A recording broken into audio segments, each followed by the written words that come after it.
at the bottom of the table, 1-7. Phoenix1 has been sliding, but sitting at 4-4, still puts them in a tie for 4th, I believe. Very fitting. And they do look very strong still, right? To me, Arrow, top 2, if not the best AD carry in the league right now. He's so at home with the Jhin Varus meta. Very accurate with his skill shots, and he's had a very high damage per minute as well for AD carries, which is definitely huge for them. Ryu as well has worked really nicely here in the North American LCS and had a very nice transition. But yeah, we'll see if they can turn around here. So far, bans coming out, slight changes as Graves rises tremendously in priority. We've been talking a lot with a couple of the LCS junglers. To me, he's risen up there to tier 1, just #1 pick. I think so a lot of people still really like the Rengar, you know, even after taking out the W. But definitely deserving of taking that spot in the ban phase. We actually are going to find both of them on the ban phase here, but all the lethality AD carries are still available. And if you've been listening to any competitive League of Legends in any region, you know that lethality is the name of the game right now. Exactly. We'll see multiple Edge of Nights probably on both sides. And right now, yep, a couple more locked in. Kha'Zix, more significant nerfs than the Rengar in my opinion. Pretty big damage nerfs. Okay. Large win rate that he did take. And when you're playing the champion, you really do feel that difference. Yeah, absolutely. In a I can't talk. In a late game full build, you're losing about 10% damage per Q. Then obviously the cooldown difference is pretty meaningful as well. Locked alongside that, Kha'Zix, that will be, of course, Media's playing it. He's locking in the top laner for Zig, which is a Maokai. So hasn't changed much Phoenix1-wise. His champions all kind of making sense as far as picking them early on. Yeah. The other thing, though, I want to touch back on the Kha'Zix because specifically Kha'Zix was one of the ones that Medios mentioned to me when I was doing the alt stream a couple weeks ago that he had not been keeping up with as far as the new meta. And he was like, yeah, I'm playing a bunch of Warwick and Vi, and it's having a lot of fun on stream. But cute. We're like, yeah, Kha'Zix is a new hotness. You need to evolve your W early on, and we'll see how he does perform with this champion because that's one of those damage-oriented assassin champions. Funny to say assassin because a lot of the builds also involve like Black Cleaver and Hex Drinkers and stuff. So those are getting changed a bit bruiser, but that's true. He should be going full lethality here. I mean, back when Kha'Zix was a jungler in Medios' time, it was bruiser. It was when R gave damage reduction and you rushed Hex Drinker every game. So that's kind of fun to see. He has played the champ competitive before. This Elise has been coming out more frequently as a soft counterpick to Kha'Zix's Spiderling's Break Isolation and lets you duel a little bit better. I'm not saying you smash the matchup, but I've seen a lot of Elise in the Kha'Zix. Super soft, yeah, for me. He definitely can dodge Cocoon, and that's a huge part about playing against her. But what Elise does bring is, you know, help with this siege. Whenever you do have Varus, you're looking at that mid-game poke, the very annoying spam of arrows that was going to come out, and Elise having the double form can also, you know, set him up with a Cocoon, makes it very easy to chain CC and land that Varus ultimate, or the other way around. As well as some Shen for some bottom lane protection if you do focus down there, because a lot more teams are putting more focus into the bottom lane where they have these lethality AD carries to actually get them off the ground and get the Drakes rolling in. Yeah, these things spike so early. A straight or Varus is going to do like 350 damage with a Q, and if you're a Caitlyn or a Jhin walking into that, that's a third of your health bar gone right away. So very volatile lane. Zed banned away, the Malzahar, and the Echo as well. Yeah, a couple of split bans here. I do like the flex bans coming from Phoenix1. Taking out the multi-options here, but really, overall, the team's very standard so far in the drafts.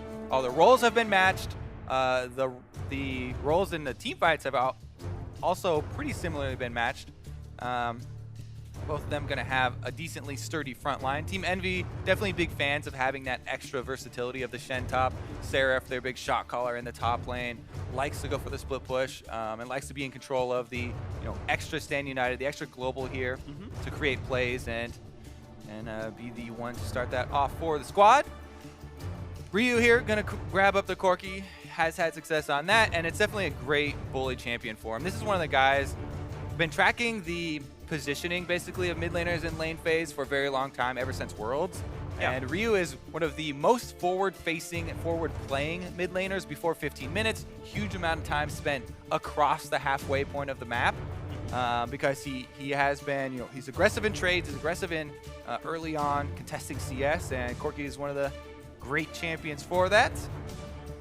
Absolutely, that's going to be the pickup for him. And now we wait as Hakuho once again reprises his role on Zyra. I know last week we had the stat where never wanted out the champion, and since they lost more games, that's still true. But you know, worth noting that they banned away the pocket Nami from Adrian. The Zyra still being picked up, but that is one of the champions who received nerfs. Of course, she's not been picked nearly as high priority the Zyra, but still clearly worthy of picking as far as Envy is concerned. And they're going to round out the lineup with Azir.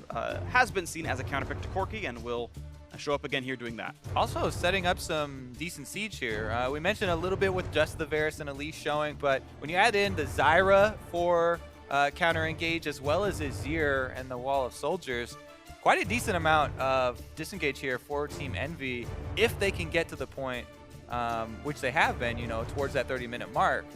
And we'll see if they can actually execute in the team fights, because Maokai, no matter how many disengage tools you have, he's very difficult to keep out of your team and usually finds a way in.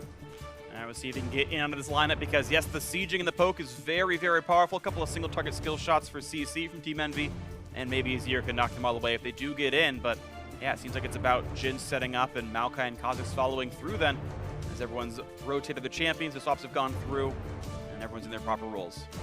Yes, sir. The last pick there was that Misfortune counterpick for Zyra. Everybody's super familiar with now. Yeah. The extra speed and killing plants off, but also you do have to worry about getting snared up by the Jhin Ws. The Misfortune, whether it's support or AD carry, the level 6 ultimate can really take you down. Hurts a whole lot, so things to be aware of for sure. Adrian bringing out the Misfortune here into this one alongside Arrow in the bot lane, and as the time ticks down, the coaches shake hands and walk off the stage for the first of up to 3 times here today.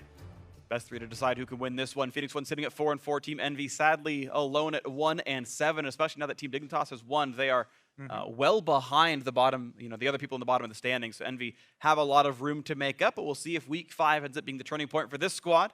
We know the players can be good enough. It's just about the team actually playing well enough to get the match wins. Yes, and we shall see how well EnVyUs does with Phoenix1 here in the debut. Setting us up for their later match as well. Against Team Envy, though, Seraph and crew desperately want to turn their season around. They desperately want to get another win on the board for themselves. All right, and the gates are opened, and here come the champions onto the Rift. Phoenix1 in the red, matching their home colors. Envy in blue, also the same, so that's kind of convenient. And we'll see how EnVyUs subbing in for Phoenix1 in the jungle can make this work out well. Now, EnVyUs plays his game. It won't be seen really in the early game impact. In fact, Phoenix1 more often killed for first blood than they've gotten it so far this season, so they're not expecting really insane early ganks in the absence of Inori, but we'll see how it turns on later on. That being said, if we do see it, I'm a huge fan of Kha'Zix plus Maokai combo. Maokai brings everything that Kha'Zix doesn't. Kha'Zix brings almost everything that you can want in a champion. Damage. Great. Tons of damage and mobility. But Maokai is the one that's going to bring that root as well as the follow-up knockup. So Zig can very well set up ganks, even on someone tanky like Shen. And they could combine for early action up there, but you're right. Other than that, I would expect them to wait for a package. One of the big things about Corki, and especially if he's going to be versus Azir here, I think that Ryu actually has a lot of freedom as far as the early game goes, and we'll see what he does with the early package, because that is definitely a strong playmaking tool. All right, well, to get ourselves ready for the game and the mid-laners trade blows, we do have a quick sideline report from Pacey Time. Take it away, buddy. Thank you very much, Phreak. Had a quick chat with Coach Fly over on the P1 side. I asked him about the draft. He said he thinks it went pretty well. The fact that they were a little afraid to play against Runga and LeBlanc meant that he felt like he got a bit of an advantage in the ban phase. When I asked him about patch 7.3, he said things changed a little bit, but not too much. And in general, despite the changes with the patch and with EnVyUs, he's feeling confident. Back to you guys. Good signs already. I just want to touch on what we just saw on screen there, because one of the big parts about jungling is doing the neutral camps. A lot of people do ignore it, and they just kind of face tank them and don't really plan out their routes that much. But EnVyUs here on Kha'Zix, starting the W for the small raptors. You get a lot of bonus experience from every small camp. People have heard that quite often due to your jungle item, but starting off with the W and killing off all the small raptors will give you the level 2 in time, so you can level up your Q on Kha'Zix just in time for the big raptor to be isolated. And it's actually not a super difficult camp to start on. It's a very efficient camp as far as the total experience that you're going to get out of your own jungle. in the first clear. And like we said, this is the style of Midas. He grinds out smaller leads at a time. Smaller leads that are more consistent. Rather than going for those big ganks, going for the riskier first blood and maybe giving up one of your camps in return for that attempt at trying to influence one of the lanes. Well, we do have a difference of style already. LirA did a pretty simple 3-camp clear. Raptors into red into Krugs, recalled for a machete and went back into the lane. EnVyUs is hard clearing the entire jungle except for Krugs. It's going to be a later recall for him, so they've made some small differences. We'll see if they pay out anything later on. And actually, I'm very surprised that neither of them went for one of the Scuttle Crabs. Usually, to me, especially on your first clear, Scuttle Crab is a very big part of your early jungling path. But very clearly, since EnVyUs left his Krugs up, that Maokai Kha'Zix combo is an option, as that will be the area that you go hesitate toward on this map. And you know, maybe they will be cautious because face checking a bush with an Elise in it is the very dangerous early game pattern that she really does rely upon. And that's one where she can outduel a Kha'Zix if you get hit by the cocoon into an easy combo. It's one of those few situations where she'll take you out. Yep, I don't think they have any idea where LirA actually is. No one should have seen the Scryer's Bloom be hit or the explosion afterwards. So now they know that someone's up on the top side, but they could just think that that was Ninja because they saw Ninja leave lane, but they still haven't quite seen LirA. So far, nothing picked up, though, and level 4.5 Elise has cleared the exact same camp, skip an extra Scuttle Crab that EnVyUs has, finds him in the jungle, lands the stun, triggers Thunder Lords, and has a 300 health lead. Now, usually you'll see the second half of the Elise combo completed, where you go into Spider form for execution damage, and since the first half of the combo does so much damage, you get a decent amount out of that Q. However, EnVyUs was so deep in his own jungle that Ryu would be able to get there first, and mid laners, more power in those little jungle skirmishes early on than the junglers do, so just goes for the safe chunk onto EnVyUs and then tries to kill the Raptors, but man, Ryu is actually getting punished heavily under his turret. And that might dissuade EnVyUs from going for this little skirmish. Ooh, nice root onto Arrow. A lot of damage there. He's got to pop the heal. Still nearly loses his life for that one. Actually, yeah, plenty of punishment there. No one pulling aggro, and really nice trade for the Envy duo lane. Yeah, Varus is stronger in lane phase here, even though the misfortune is picked up in counter to Zyra. One thing so many of the pros have been talking about, oh yeah, I love all these without gated carries, but you know, Jhin does have a bit weaker of a laning phase than the Varus and the other two. And so we do see a decent amount of this, but if it doesn't result in a kill, if it doesn't result in like a big CS loss, which it hasn't, 0 CS loss, so it's not a very big deal. It's just that there's a little bit of extra pressure there, especially if the skill shots are landing, which they did nicely from Hakuho and Apollo there for a little bit of harassment. You do start to sweat a little bit about, you know, maybe jungle dives or an Elise coming, which is actually a good jungler for diving. Yep, absolutely agree. Well, the way we set up the lane right now is minions slightly apart, pretty much the same, but Envy got to recall first, so they walk in a lane straight, a Dirk and a longsword, and they get control over the lane. If they want a hard push, they can deny 1 or 2 minions this way. If they hope it becomes a freeze, that can help them as well. And it should be just control continually for this Envy duo lane, and maybe second half of the laning phase will go their way a bit farther. Overall right now, 400 gold lead for Team Envy overall as a squad. And it mostly seems to be LirA, actually, the fact that he's been out jungling EnVyUs farm-wise and taking away some of the Raptors, and probably a bit more money printed from Hakuho with the spell feast. Actually, that's pretty close, but you can see here where the major differences are. It's mostly in the jungle, 300 gold there. And EnVyUs getting back out onto the field about the same time as well. So LirA should be able to hold on to that very slightly. The biggest difference now is that the Shen with the Stand United is ready, and both top laners use their teleports to get back to lane already. So if there is a play, you know, cross-map play, Envy do have the advantage on the bottom or even mid-side of the map. And if you're a jungler in this situation, if you're LirA, I usually try and just go force away from the Shen and tell the Shen to play safe. But there are two schools of thought, because you expect your opponents to attack the Shen and go to the source of the global because they don't want to fight elsewhere. So there's also a possibility of setting up counter ganks on that side.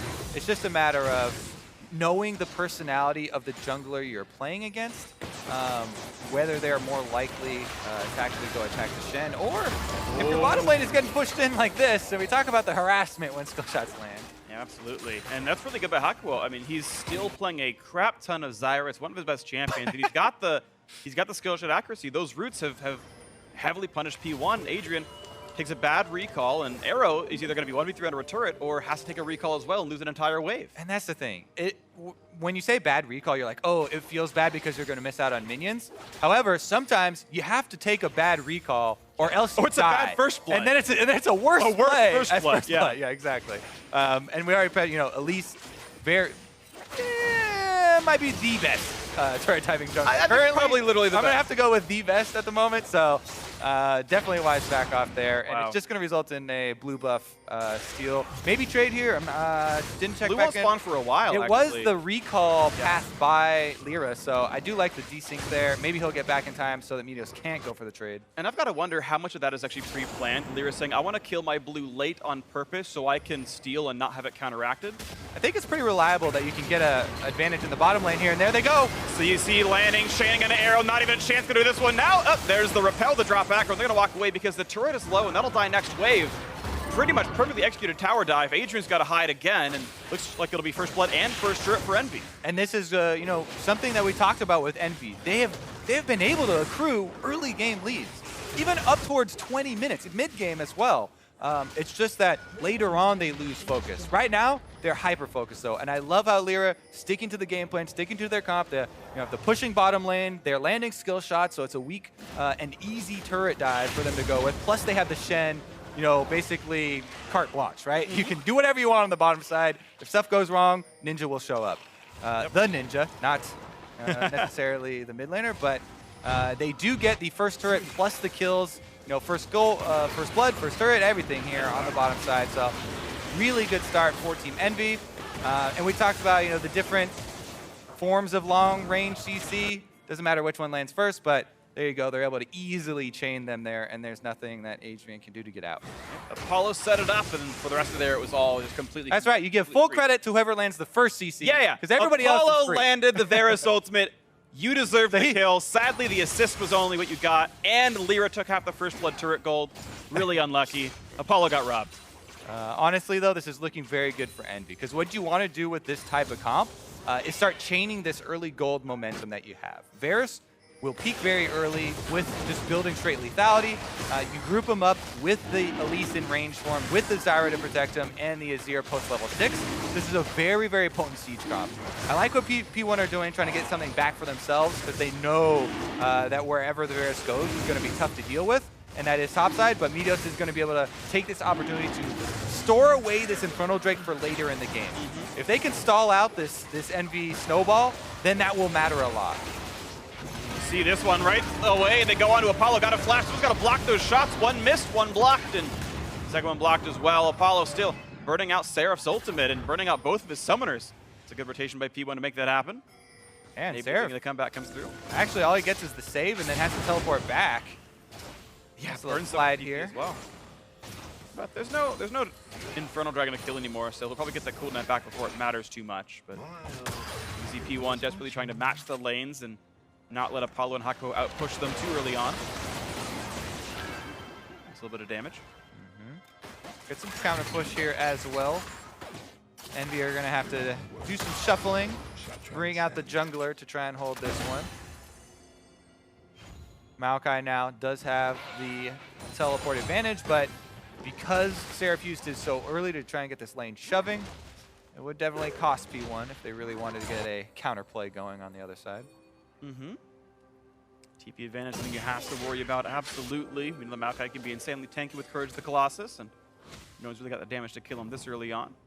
A bit of a more defensive opening for Ninja with the Negatron Cloak, so he'll take a while to scale up. Yeah, I mean, Ninja with a defensive opening, but Zig with a very offensive opening on Maokai. Second of the triple rings here. Yep. Meteos get snared up! Oh, the knockup is there, but he's able to flash and leap away. Takes the exhaust as well, and yeah, not the worst trade of summoners. Yeah, I mean, there are wards deep in here on the Raptor camp, and they haven't been able to clear these out. I'd expect a control ward purchase here from Meteos immediately as a reaction. He does get one. He tried. But that's something as well, that no longer can you rely on Raptor camp smites for clearing out that brush. You'll see most teams get a lot of early control wards in there just to protect against things like that after you know you've been invaded on the red quadrant. Currently, though, Envy still have a lot of deep vision. Almost all of Meteos' camps are warded up. They even have one on the Wolves as well. Ninja gets a huge chunk. And he's got no ult, so it's Ooh! Oh. Corrupting Potion! Flash R, dodge the Cocoon just barely. LirA still on the hunt. Not going to find anything to repel to and not go for it, but Ninja very nearly going down. Yeah, Ryu, super aggressive move there. He's lucky that LirA missed that Cocoon in his flash over. Yeah. I think, yeah, LirA definitely needs to hit that because that would be a super big aid in snowballing, as Envy already had this gold lead, and that would, you know, taking down Ryu from the mid lane would really get the ball rolling once again so they can pick it back up. And we talk about getting the rest of these outer turrets for them. You know, they want to have that time to go reset, purchase, and then they can siege up and start their Varus arrow spam. Yep. Well, he's going to be trying it from the top lane right now. We're watching EnVyUs actually roam it to the top side as well. Phoenix1 still suffering this 2,000 gold deficit, but again, they have that earlier Infernal Drake to buffer that a little. But it is Envy taking their almost expected early game lead and seeing if they can turn that into much more. It's been a weak season for them so far, but... Why are they not in the same bush? It's a bait. Behind bush number 2! Oh my god! That did better! Nothing to do about that. Alright, that's a good kill. Adrian didn't need any extra range on his fortune. Yeah, perfect. They could have got a little extra damage, but there you go. It works out. They're able to get the surprise kill on top side and a little bit more damage on this turret. So once again, Phoenix1 here do have a bit of extra pressure, but Envy call LirA over just to clear out the minions. All right, let's see. Ryu going to roam to the top side as well. And of course, this can be a 4v2. I like that usage of the Scryer's Bloom. Maybe could have aimed it towards the Gromp and had more information about LirA, but Phoenix1, not really going for the dive of the turret, actually. Again, it would have been a 4v2, but they don't go for the pressure. They don't want to give away this mid lane wave that's crashing right now. And EnVyUs would rather find Ninja. He's going to face check into him. Bam! There's half his HP, knocked right back over. He would have to flash, but doesn't have it available from the earlier invade. But it gives Ryu a little bit of alone time on the mid turret. Super big chunk there, and that is actually going to give them the whole turret, I would think. Trying to... Oh, no!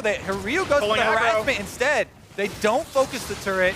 He goes for harassment under turret range. You can't do that anymore while you're in the turret range with that preseason change, so they actually get pushed off of it. I think they should have been able to complete that objective, but that's really good for Team Envy to be able to reset around this. Seraph and Zig just friendly trades of tanks in the bottom side. Yep.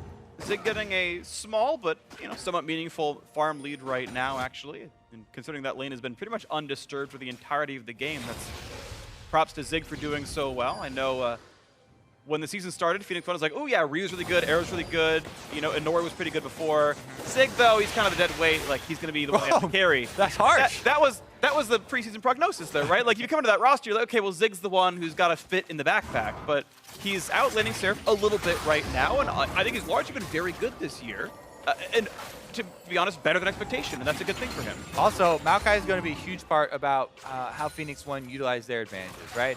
We mentioned that they've got this pocket Infernal Drake they're sitting on as the rest of their carries are building up extra offensive stats.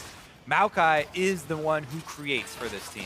I mean, him going in under the Jhin cover fire, they force this team fight. He's the one that has to get to the back of this poke comp and hold someone down so that the rest of Phoenix1 are going to be able to get the kills stacking up. At the moment, though, all focus here is towards this top lane push. And looks like Team Envy are holding them off, but EnVyUs is waiting again in the brushes around top side, waiting for a very similar play. Yeah, Ryu package ends just now. It times out, gets nothing out of it, but maybe could look for a roam mid, didn't decide to. Quick recalls out of the P1 duo as well. And they've got a brush or a ward in every single one of these brushes. Oh, Adrian, no! You don't need to E the minion wave. That is terrible risk reward. Yo, Adrian, respect the arrow damage here. Apollo is the one who actually finds the snipe. And that was just a good snipe. I mean, nothing more you can say there. Free snipe onto Adrian. He's playing super risky. No respect for the damage. I guess he didn't think there were any arrows left in lane. His teammate recalled. Turns out Apollo still got one. I thought you were above the name puns. Nope. I've decided to descend back into darkness of the really easy ones that aren't funny. Let's transition into what this means for Envy as they now have control of the top lane. They've been up here shooting off the arrows for so long, and they finally are able to get a kill with them. And that snipe should reward them with the turret finally, so they can turn their attention towards that mid lane and really get the siege going. Phoenix1 have 2 turrets they're like about to kill on the map. Top lane and mid lane outers are incredibly low, so it's gold they will eventually pick up as they push Ninja out of the lane, and they'll get the gold a bit closer. And you can see that this 2,000 gold deficit is what they're at right now, and it can get closer soon. Top push is still going, but EnVyUs looks like he wants to assassinate the Shen here. Seraph will not be assassinated. Unlikely. But they're still getting pressure up on the top side. They saw everyone roam down to mid to get the outer turret, and as LirA comes back in, his turret's already going to be at half HP. Yeah, should be a trade for the outer. I like the secondary trade for an outer turret trade here. I think Team EnVy getting the most difficult to take turrets. Pretty happy with that one. And this is heartening for Team EnVy fans, where they've just been able to, or been unable to capitalize off the first 10-15 minutes of the game. Now they're actually making good objective trades. And the thing is, they actually have decent stats up until 20 minutes as well. It's actually later than yeah, mid-game has typically gone okay for them as well. Thing is, EnVyUs stacking up another Drake, put that one in the pocket as well. Yep. So Phoenix1 is just biding their time. See if EnVy can actually complete this time. Yep. Well, EnVyUs has been demoted. He was Cloud9, now he's got Cloud1. Picked it up for Phoenix, because Phoenix1. Okay, we're gonna move on. Ryu back in the middle. Ryu back in the mid lane, clearing up against Ninja. Really, these guys have been super low impact, to be honest. Just just kind of farming back and forth. And we've had a couple of interesting rotations this game, and a couple of nice turret trades, but the fact that EnVy have really just forsaken bot lane entirely, right? They let Seraph lose his turret down there. They let 2 Drakes be taken away. I don't know if it's going to come back to bite them, because the rest of the map's been winning, and they're just kind of letting that part lose. The call for EnVy right now, for me, is to get this 4-1 split going. They want to group up with their fully functioning siege that's ready to go. Zyra and Azir disengage with the Elise and Varus poke. Should have decent pressure around a turret. Yes, you still have to worry about everything coming out from Phoenix1. With Ryu, rocket spam, if one of the rockets hits, that can set up a Jhin W. And you do have to kind of keep these things in mind and still watch your positioning. But I think the advantage still would be over to the NV4 group if they did group up like that. But Ryu has been just defending his mid turret, just not letting any control of the minion wave go over to Ninja at any point. So has not really been somewhere that Team EnVy can focus on. Maybe now finally, after they got bottom lane shoved out, looks like they are turning their attention there. EnVyUs headed up to take a look at Seraph this time around. It looked pretty decent. There's no turret easily to run to, and suddenly Seraph's on the wrong side of this one. Trying to run to his team here as Elise is coming up. Yeah, but the rest of P1 are coming in as well. They're not too far behind. Stun's going to land immediately. He turns invisible, I believe, just in time to buy a bit more. Now can he leap away? That's on cooldown. Still heals up, still running towards the brush. And they try to reveal him. He jumps away. He's going to stay alive a little bit longer, but LirA finally turns him around. Now how's the trade kill going to go? Ryu dangerously injured. Zig chunked out of the front line. He only has a flash out also, and that is a team fight win so far for EnVy. As a parting shot comes through for Apollo. Oh! Arrow gets one back as well. Speaking of parting shots. I can do that too. Arrow, nice deadly flourish, able to equalize the kills. And this game still teetering here because Phoenix1 with the extra Drakes, actually feeling very good about the direction we're going. Look at this. So you're right, he does get the R activation just in time, but that just delayed it a little bit. LirA still gets off the burst. This is the impressive part to me. The loop-de-loop runs the opposite way you expect him to go because he's trying to juke you.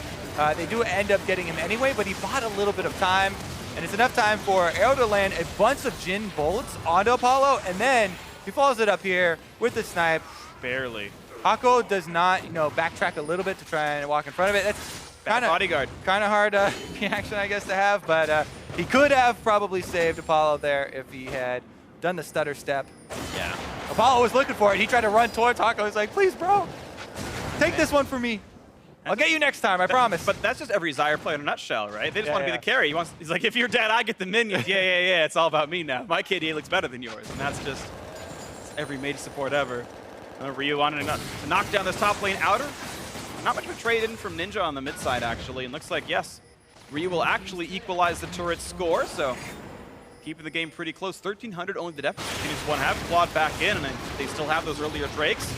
Root onto LirA. Hakuho coming back in on this one, though. Zig pretty tanky. Now the chase on a Ninja. That's going to be a nice stun. Arrow landing a lot of those shots and gets one finally. The bullets come through. Now the re-engage on towards EnVyUs. Rooted in place. Has nowhere to go. The CC lasts about 7 decades. But he does get out of that one. Standing Eye is available. Ryu's pressuring Seraph, but they're making the call to try and help that turret and not use the Stand United to take the numbers advantage. He could have gotten away. I think Ryu, especially with the Trinity Force, would have melted through the turret.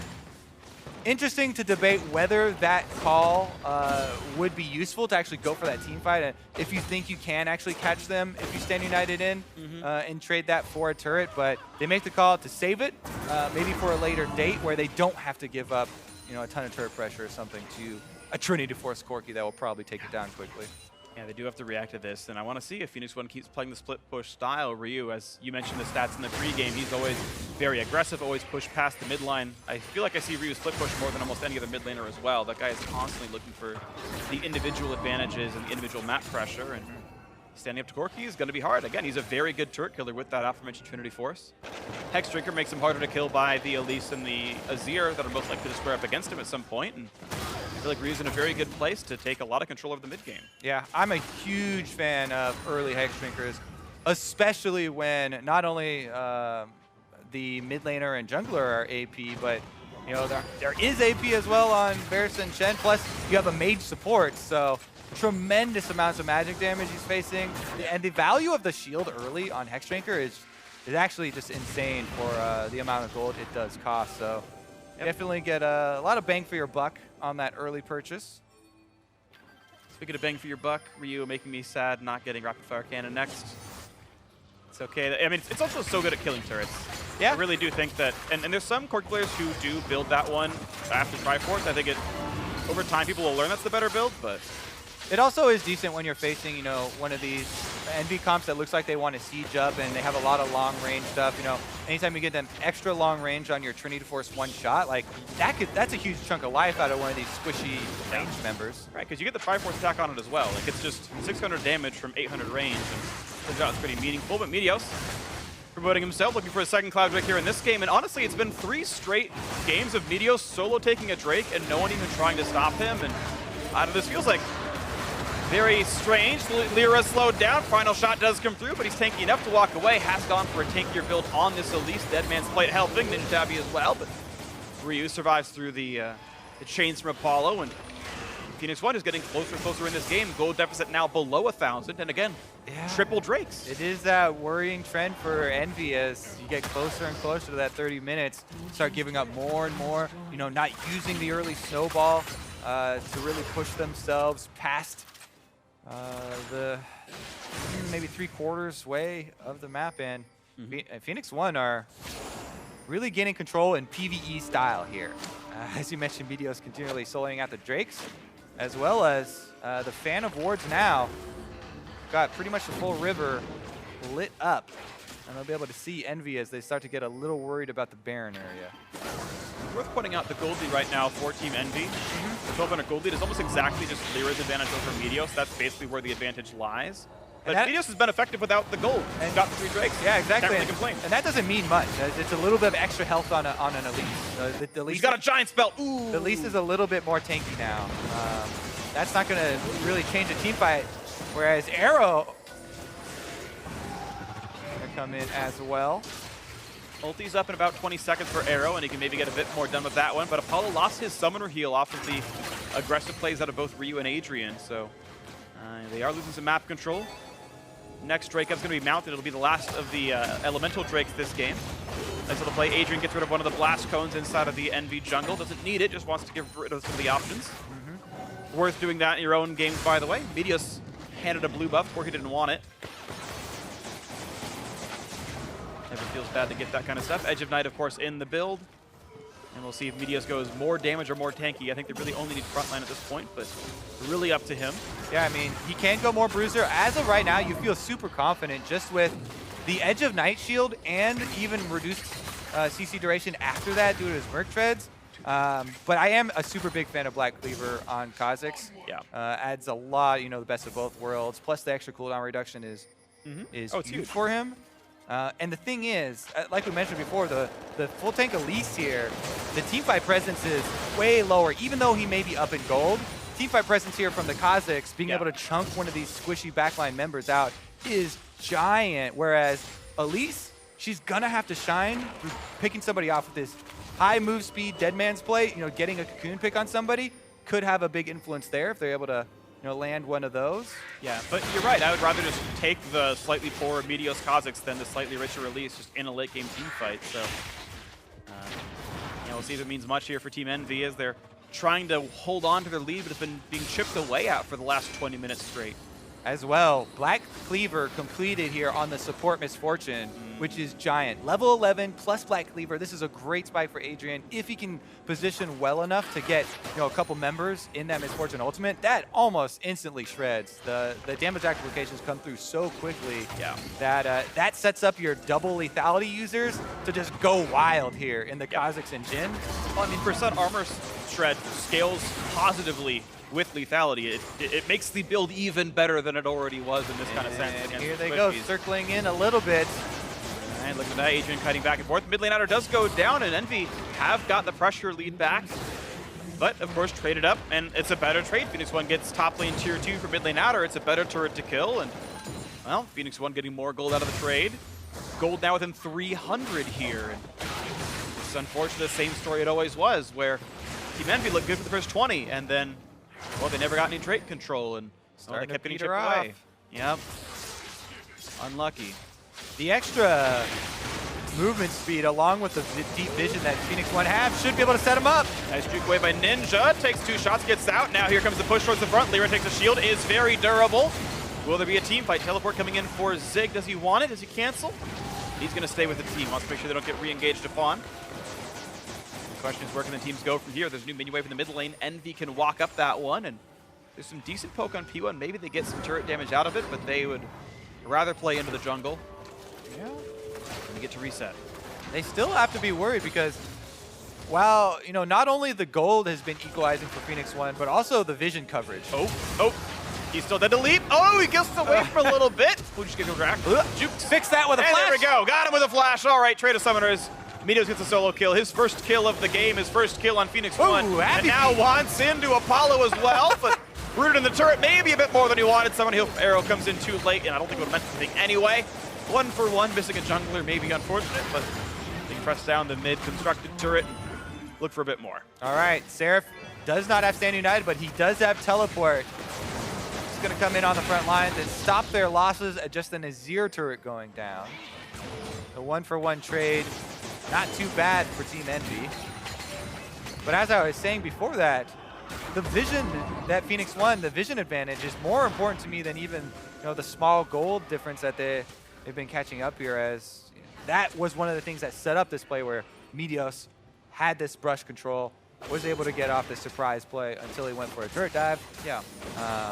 And those types of things can add up, and these are the critiques that people have been having of the mid game of Team Envy and why they haven't been able to really snowball off of the early leads that in the games that they have gotten. We'll see if they can fix any of that in this game or in the ones in the future. Of course, no matter how this game goes, we will have at least one more. Of course, best of 3s here. And at the end of the day, the match result matters. And if you take the learnings off your first game and you turn it around, then you're going to be fine. That said, still practically a tied game here. Of course, vision control still important. Phoenix1 going to go ahead and grab their 4th straight elemental Drake. And I don't even know if Envy have actually seen a Drake this game. It feels like they don't care about him. No, look at the Baron here. This is super risky, though. 8,000 health Baron. There's no way you get through it. You have to turn. Not just yet, but they are trying to find the turn. The knock-up on a Zig. Ulti just now going to get popped, but he's down to half HP. Can they get much more? Bullet time juked pretty well. LirA still tanky as Zig gets a big shield, pops the ulti. Ninja at half. And they're able to kite away. Even with Phoenix1 missing a lot of the big ults from Arrow and Adrian not getting a lot of damage out of either of those, they still stop the Baron. They're able to disengage in time. And it just goes to show how comfortable I think they're feeling right now as far as their team fight goes, because they didn't even really land any high impact abilities there. and are easily able to get this Mountain Drake without giving up any territory. All right, and now it's only going to be Elders, but at this point, Phoenix1 have the objective Drakes, though. Mountain plus Double Cloud, they can get to any objective and kill it pretty quickly.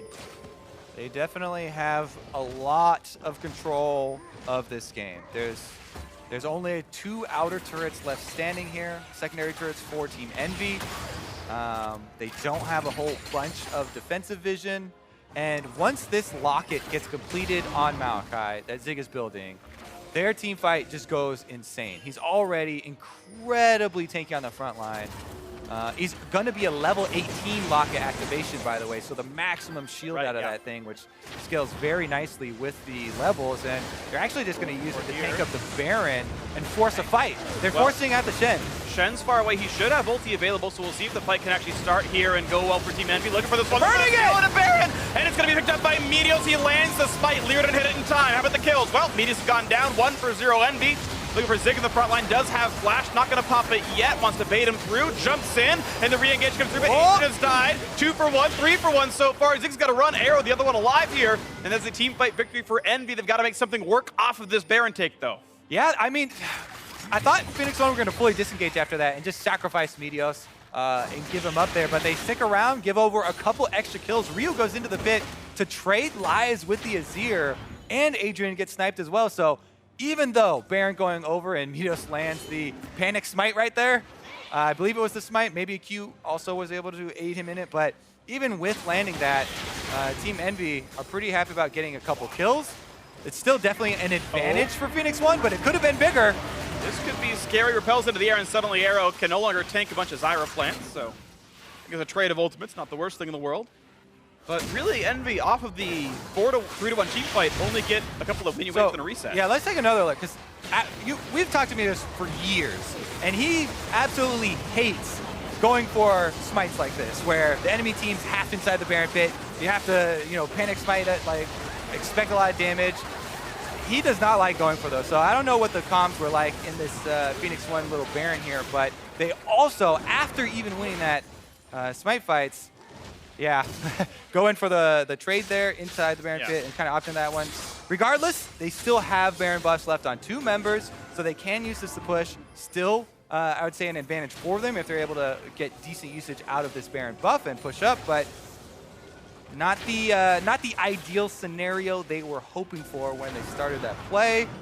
Meteos at the moment getting a little bit behind the squad here too, as he's flanking on the Kha'Zix. Does have GA for himself as well. LirA's tanky though. He's not going to be a great target. Still, let's go into on Apollo. Actually lands the root, but there's no follow-up just yet. He's going to be able to stay out of range. Meteos walks back as well, and Ninja is good enough at zoning the team away. And I kind of want to know how this back half of the game plays out. Phoenix1, of course, still with 2 Baron buffs, could get some pressure in, but I feel like Envy finally getting a team fight win for the first time in a while maybe resets them a bit, and they can start playing the map properly again. We'll see Elder Dragon up in 2 minutes. Baron should time up before then. About a minute difference. Azir turret number 2 has died, but that doesn't really mean too much. See, Phoenix1 can siege mid-tier 2, but sieging against Azir very difficult. His reach is great, and nothing much to be gained here. Yeah, Phoenix1 can regroup after this, get the minion wave shoving again.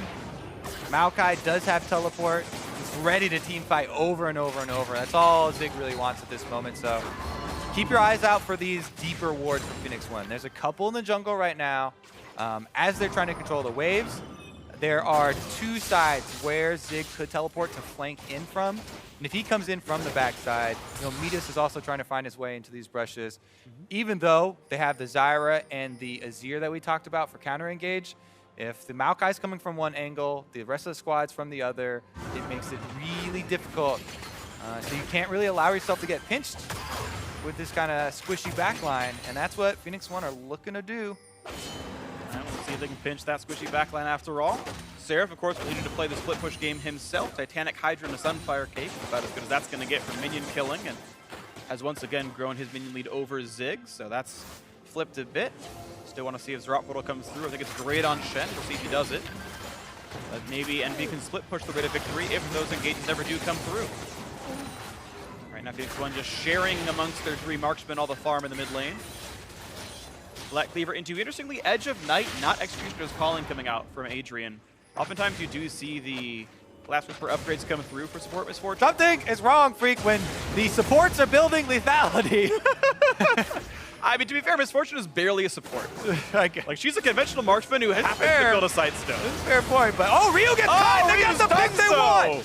Oh, he played way too up. They did not have vision control. Right in time for an objective. This turns the entire table for Team Envy here. They just want to pressure super hard now. They have this huge advantage. That's the mid laner out. They should be able to get at least some golden. Oh, look for the top flash on Meteos. Meteos having to flash over the wall to get himself away, and he will clean out, but again, caught on the wrong side. I guess he buys a few seconds with it, and this turret won't die on this wave, but Envy clearly saying we'd rather kill this turret than go for the Elder Dragon. Backdoor bonus is on. They can still work their way through it. Looks like the tanks are durable enough. And yeah, through the 1/3 damage reduction, doesn't even matter. And Envy actually able to grow their lead for the first time in 20 minutes. And they should be able to set up some wards, some very important wards here around the Elder Dragon, because even though they didn't rush for it, 15 seconds here on Ryu, if there's not a package in base, they can still try and force a 5v4. I don't think there is a package. I think it's going to be a slow road in. They get the exhaust and an arrow. Here's a Shen trying to catch him out. The flash to follow. Seraph is not quite in range. He's going to knock back Zik, keep him out of the fight for now. Adrian runs fastly to the left-hand side, and they stop the Elder Dragon. I feel like Adrian got lucky that they didn't turn here when the Seraph used his ultimate on the front line with Ninja. They didn't turn around and try to cut off Adrian. Instead, they tried to chase down Arrow. They did get a bunch of summoners out, though. Arrow and Adrian, both flashes, plus the heal down. So Team Envy, huge swing off of that early pick on the earlier pick on Ryu in the mid lane. Yeah, that was 2 to 4 in summoners, I'm pretty sure. Pretty big there. Some were down from earlier. Now you can see maybe the re-engage towards Elder. Of course, it means much more for Phoenix1. Not only do they kill it faster, but the buff is better for them as well. So you've got a weird lopsided I believe, engage. didn't they take out the killing it faster part for... Well, they kill it faster because of an mount they're just break. stronger. Yeah. Okay, you're right. Yeah, so it is, in a general sense, that's easy to kill, but P1 has a Mountain and Infernal to help kill the kind. True enough. But yeah, it's going to be, what, 2.5 times as powerful? All right, well, they also have another option of 40 seconds, diverting vision control over to Baron. There's another viable site. That Scuttle Crab, also pretty important. See if anyone heads over, because it's pretty free to take at the moment. See if they can get it. P1 still kind of waiting around, and package going to be 45 seconds remaining, so they probably can get that during the next team fight. Looks like Phoenix1 happy to play as... It's interesting. P1, I think, would be okay to trade Elder Dragon for Baron Nashor, and it would be reasonable for them because it's a 4-stack Elder, and that's decent. That said, if they feel like they have pressure, maybe they want to get both. It is interesting, because ideal scenario, of course, you want to get both, but how much does Envy getting a Baron buff in trade, if theoretically they were able to trade it for the Elder Dragon, it does help out a lot with siege defense, considering they also have so much wave clear with all this long-range poke and Baron minions. The question then becomes to me, do Phoenix1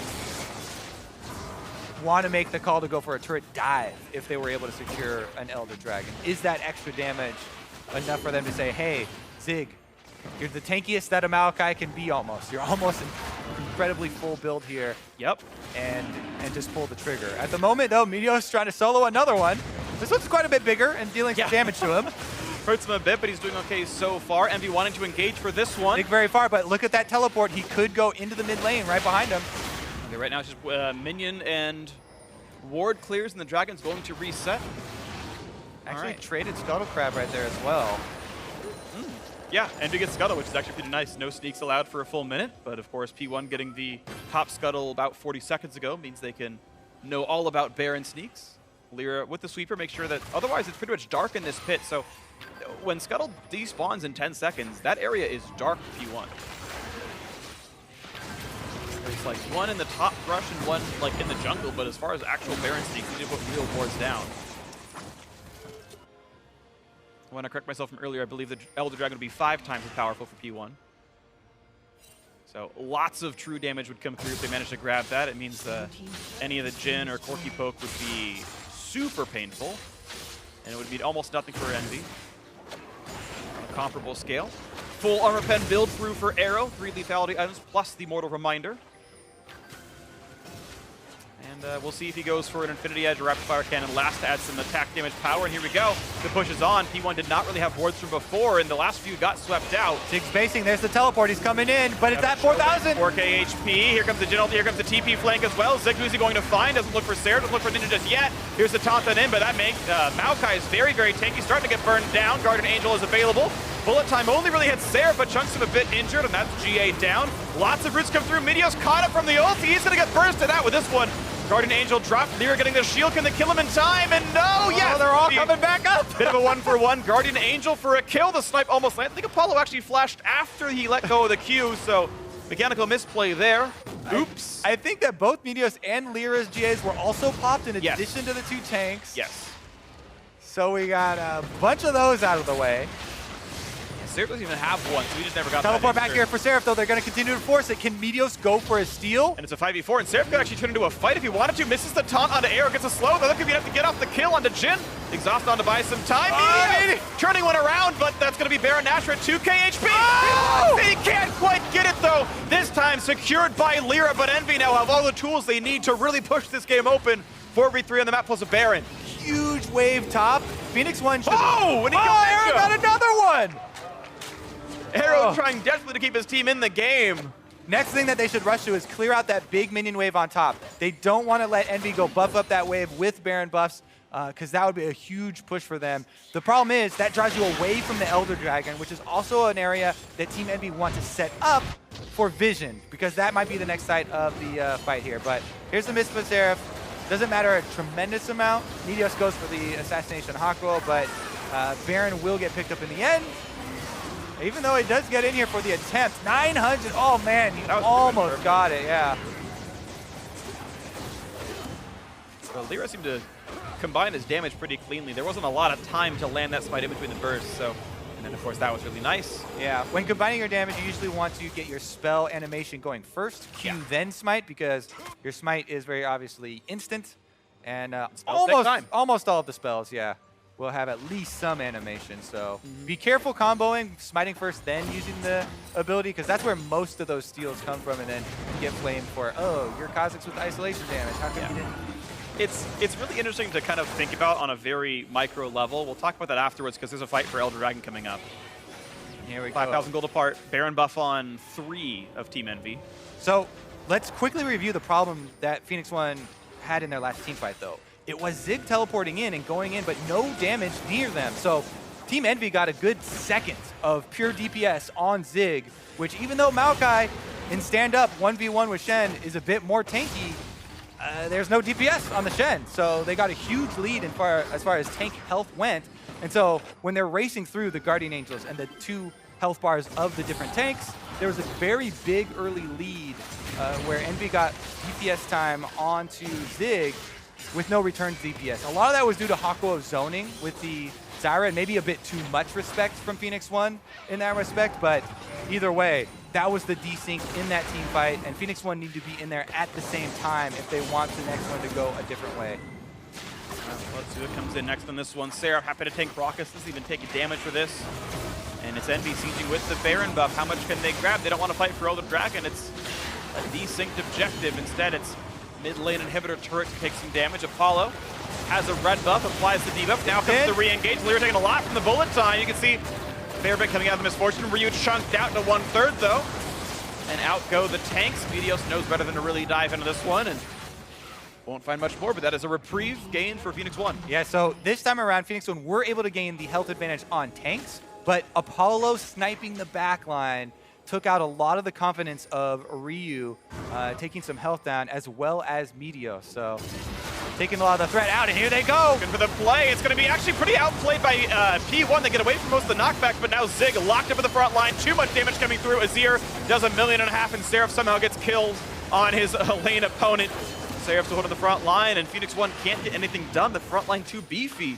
And Ninja really putting through a lot of the damage in the team fights here. Full build Azir, able to get in there for the play as well. And he's got the confidence of the Zonias plus the extra health. So Envy patching up some of their late game stuff. Back-to-back team fight victories. Another objective for themselves. They still haven't gone inside the inhibitor turrets, but this is looking so much better than almost all of the late games of most of their games so far. The split, Yeah. they're still on course. And I gotta say, it's heartening to see we're here in week 5. We're at the halfway point of the split, and teams starting to turn their seasons around when they looked bad before. You can see really nice mechanics to dodge away from the CC there, but at a certain point, you can still kill Zig. Yeah, good, twisted advance to dodge the Azir wall, but then he doesn't immediately flash, doesn't respect Seraph, doesn't think Seraph's going to land this taunt on him. So you can't taunt, or you can't flash after the taunt because all the damage is done and he dies anyway, and now he doesn't have flash as well. If you make that play, you twist advance and you avoid it, you need to get out of there immediately, use your flash early to gain that distance, and that's what cost him his death there. Plus now he doesn't have that extra tool for engagements. No flash on the Maokai. Yep, that's a mistake.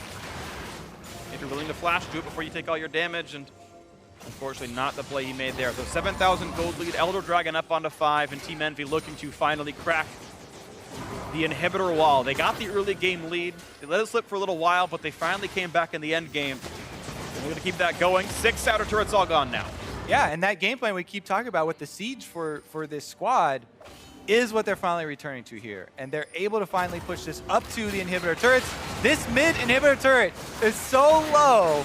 They just want to get in there and touch it. But here comes the all-in from Phoenix1. Looking to get some kills off Exhaust onto LirA, the 2 tanks. One rooted up now as well by Zig, and they finally got through the Guardian Angel for the second time now. Ninja is in the mix, though, does plenty of damage, and no one can quite get back onto LirA. Maybe it's going to be the curtain call for it. They almost failed to block, but they're going to get the rest of the shots out of the way, and actually misses 2 of the shots anyway, so not too bad. Ryu forced to cut away from the Hakuho Stranglethorns, actually. Buys a bit more time, and look at this, EnVy right away going back into the bot side of the map. Deadly Flourish buys a little bit. They see Hakuho on the side. Zig, does he want in? Answer is no. And a quick TP for the flank. Seraph has rejoined the fight, though, full HP on the Shen. Medios, even though he has a Guardian Angel, is not in a spot to really dive into the team, so it's an inhibitor turret take, and a decent enough battle for Team EnVy yet again. Slowly but surely, they're chipping away. Problem is that Phoenix1 do have the power to win one of these team fights, and we're getting late enough in the game where one of the team fights is exactly what matters. You can run it all the way back down. 50 minutes in, pretty much everybody is full build here, changing out slots for where's my control ward slot. The supports are keeping around one empty one to stack up as many as they can of those as well. 3 scrying orbs actually for Team EnVy to try and help them in those situations around Baron where they haven't had time to set up beforehand, so they can do it reactively a little bit. Yeah. If we're talking about full builds, though, I really like the Hakuho has gone for Void Leandries. Obviously, it's a lot of damage onto him, but I really wish Adrian, instead of going for more lethality, had gone for Last Whisper, because he's only bullet timing the tanks. He's bullet timing 200 bonus armor tanks, and 15 lethality from an Edge of Night. It's very different from 35% armor pen from a Last Whisper. I feel like he'd have more effectiveness with an anti-tank focused build slightly more, but nitpicky. It's not going to be the reason they win or lose the game, really. All right, I'll remember that to see if Adrian gets off some amazing if he one-shots on the Ninja, I back take line. it back. If he one-shots Ninja, I take it all back. And hey, if that happens, then good for him, right? Like, if he gets the shot, then that's cool. Adrian face tanks a piercing arrow. Out. Medios taunted up by Seraph, has Guardian Angel, jumps away, though, and the re-engage comes through onto Shen. Bit of damage on Apollo, disengage, have to run away now from Hakuho. Can't quite land the root, but still plenty of damage coming through. Now the curtain call once again onto the front line. Seraph taking some shots. Ninja as well, trying to thread the needle and hit him in the backside. Package getting Ryu away, nearly died. Super low health bars on Phoenix1. A couple of low ones on Team EnVy as well, but still feels like advantage. Blue team, 8,000 gold up, and map control remains. Too much tank, not enough damage. We keep having these disengage team fights. Baron still is going to be the site for confrontation here. The inside track on wards, currently EnVy controlled, but that's actually not bad for Phoenix1. They are red side. Red side actually really advantage in these situations where they can throw this extra shot over the back of the Baron pit, and they can, if they can push up, also force EnVy into the small corridor. So, yeah. You're right. It's harder to choke red side out of the Baron pit, and we know these junglers have gone 1-1 so far in Smite battles. Both have managed to secure no steals, but they've both been in range twice on Baron, and objectives like it. See if Medios can make the All-Star play in his Phoenix1 debut. He's had an okay game, but I feel like has been largely out-jungled by LirA.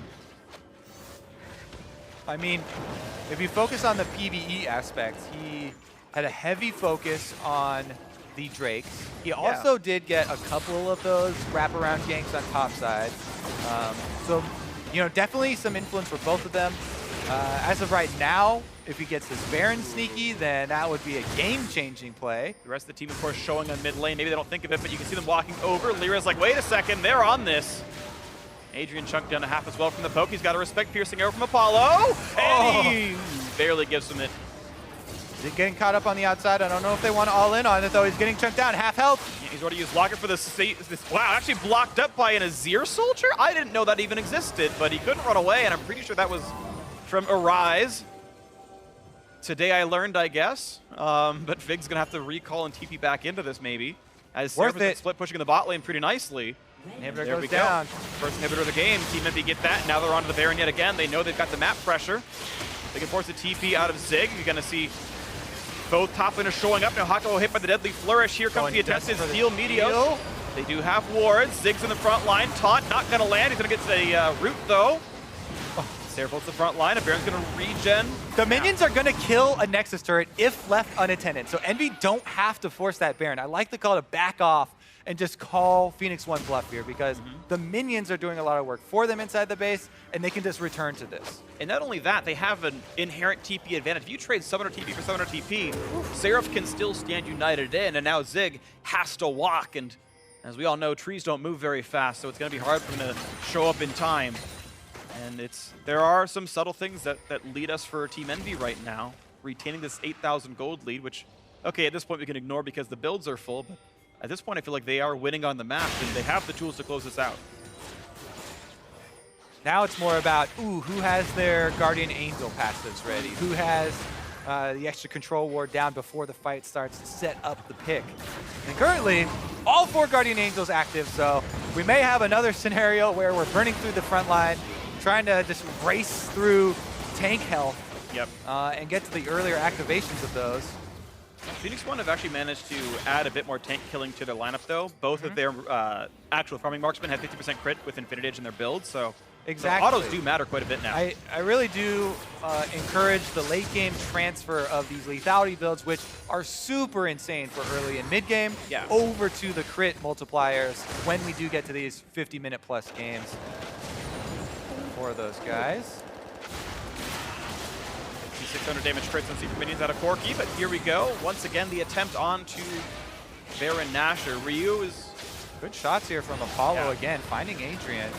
They're getting a little bit as well. Zig this time can actually kind of work through it. Minions again, back at work inside the Phoenix1 base. Yeah, Ryu kind of has to go back and forth and try to take those things out. Mid lane, outer turret version 3 taken down this time. Once again, onto the Baron. They're just EnVy inviting Phoenix1 to misplay here, looking for the opportunities to poke, looking for the damage output. Maybe this time it happens. 4,000 health on the Baron. They've got to go for the steal pretty soon. Looking in. Oh, rejected! Meteos actually gets the return trip thanks to Ninja, and the first kill comes through anyway. This could be the fight they want. The crit. 1,900 damage from Arrow. Takes down Hakuho. Meteos taking it up. He's going to be fine. Guardian Angel popped off as Seraph, and this could be the fight that Phoenix1 needed. They rise from the ashes. Are you kidding me with that? I want to see that replay. No. They're going to chase down Apollo here, and this is probably going to be a push-in to end the game, but I got to see that replay again because my gosh. Ninja got the Azir wall, rejecting Meteos, but I think he got close enough to land the smite. And grab the Baron buff for them, so makes his way back onto the LCS stage. There you go, made the game-winning play. This is going to be all she wrote. I feel like the respawn timer's 30 seconds long. It might be enough for P1 to close it out in the 57th minute. 11-11 in kills, still down 3K in gold, but I don't think LirA can 1v5 this one. This is going to be GG. Looks in for Meteos, not going to matter. Down goes the Spider, down go the Nexus turrets, and Phoenix1 had to work really hard for it, but at the end of the day, they take down game 1, and there's the man on your screen, Meteos. His first game on P1, officially part of the roster, steals the game-winning Baron. And after an hour, are you 100% sure he got the credit on killing the Baron? Yes, I'm 100%. Look down. It had to be Smite then. It was a Kha'Zix red square in the bottom right of the screen, and it said, Meteos, you are full of swag still. Oh man, yeah, it took him a while to be able to do it, but you were able to make the smite when it counts. Whew. Yeah. And that's just game 1, folks. So both teams have to regroup after that game and come back to game number 2, because Envy, what they're going to want to talk about is pushing that early snowball, right? Being a little bit more aggressive, sieging up a little bit earlier to try and take advantage of these arrows from Varus, where Apollo was landing a lot of them onto the back line towards the end game and getting a lot of momentum. But Phoenix1 stalled it out, and they won that game-winning Baron fight. All right, well, good job, the Meteos, for making it